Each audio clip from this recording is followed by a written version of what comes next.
एक आदेश के जरिए सभी विद्यालयों के अंदर सत्ता के ऊपर चर्चा कराएंगे नो बैग डे के दिन। ये नो बैग डे हमारा कॉन्सेप्ट था कि बच्चे जैसे घर के वातावरण में टीचर्स के साथ, माता पिता के साथ बैठते हैं, वैसे बच्चे अपने टीचर के साथ बैठे हैं, अपनी बातें करें, कहानियां सुने, समझें, सारी चीज एक घर का वातावरण वहां पर उनको मिलना चाहिए, जिससे उनको मानसिक दबाव नहीं झेलना पड़े।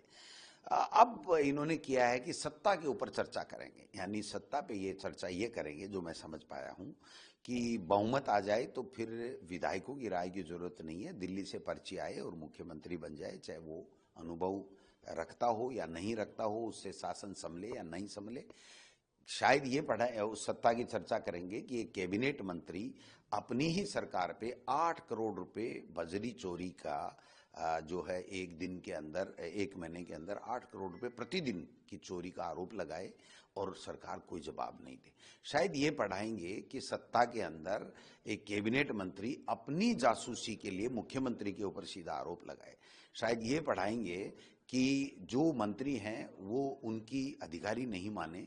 शायद ये पढ़ाएंगे कि सत्ता में ऐसा भी होता है कि एक चीफ सेक्रेटरी को इनके जो कारनामे देख करके और विफलताएं देख करके सरकार की, उनको अपना रुख दिल्ली की ओर करना पड़े। शायद ये पढ़ाएंगे कि सीएमओ में जो अधिकारी लगे हैं उनके ऊपर जो शिकायतें और जिस तरीके के आरोप लगे उसको देख करके उनको हटाना पड़ा। शायद ये पढ़ाएंगे, सत्ता की ये बात बताएंगे कि एक प्रभारी मंत्री को जाकर के अपने ही प्रभार वाले जिले के कलेक्टर को ये कहना पड़े कि आप चोरों के सरगना हो, आप चोरों का पक्ष लेते हो, आप चोरी करवाते हो।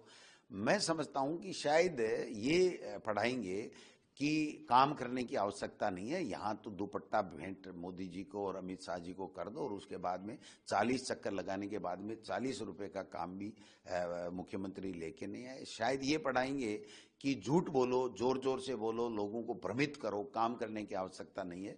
ये सारी चीजें जो सत्ता में चल रही हैं, शायद ये पढ़ाएंगे कि भ्रष्टाचार कोई मुद्दा नहीं होना चाहिए, कितना भी हो कोई फर्क नहीं पड़ता। शायद ये पढ़ाएंगे कि ब्यूरोक्रेसी बेलगाम हो तो कोई फर्क नहीं पड़ता। शायद ये पढ़ाएंगे कि गुजरात मॉडल यही होता है कि गुजरात के व्यापारी आए तो औने पौने दामों में खनिज संपदा यहाँ की लुटवा दो। शायद ये पढ़ाएंगे कि कोड़ियों के दाम भ्रष्टाचार करके जमीनें राजस्थान की लूटा दो। तो ये जो सत्ता में चल रहा है, उस सत्ता के अंदर जो चल रहा है वो शायद वो बताएंगे। तो अब क्या सीख लेंगे, या फिर आरएसएस पर्दे के पीछे से पूरी सरकार चला रहा है और जनप्रतिनिधि, चुने हुए जनप्रतिनिधि उनकी चल नहीं रही है, शायद ये पढ़ाएंगे। और इसके अलावा तो क्या पढ़ाएंगे, सत्ता पे तो क्या जाने। शिक्षा मंत्री जी का चैप्टर एक दिन जरूर उनको रखना चाहिए कि हमारा शिक्षा मंत्री मदन दिलावर जी कैसा है, जिसको 17 ऑर्डर करने के बाद में यू टर्न लेना पड़ा, और जो महिलाओं के लिए, हमारी शिक्षिकाओं के लिए किस भाषा का इस्तेमाल करता है, हमारे आदिवासी भाइयों के लिए डीएनए टेस्ट की बात करता है कि वो हिंदू हैं या नहीं है, डीएनए टेस्ट कराएंगे, और 5-5 हजार के लिफाफे भी ले लेता है शायद। तो ये इस तरीके की बातें शायद वो पढ़ाएंगे, मुझे तो लगता है। आप विपक्ष में है, विरोध किस तरह आगे बढ़ेगा? देखिए, विरोध तो राजस्थान की विधानसभा में इनको यू टर्न मंत्री बना देंगे और इनको ये वापस लेना ही पड़ेगा। मैं समझता हूं शायद मुख्यमंत्री जी में थोड़ी बहुत भी उनके सलाहकार अच्छे हैं, तो जैसे बाबरी मस्जिद जिस दिन ढाई गई थी उस दिन को शौर्य दिवस के रूप में बात की थी, वैसे शायद वो आज यू टर्न ले लेंगे। आप बताइए कि नो बैग डे का मतलब है 12वीं क्लास नहीं, 1 से 5।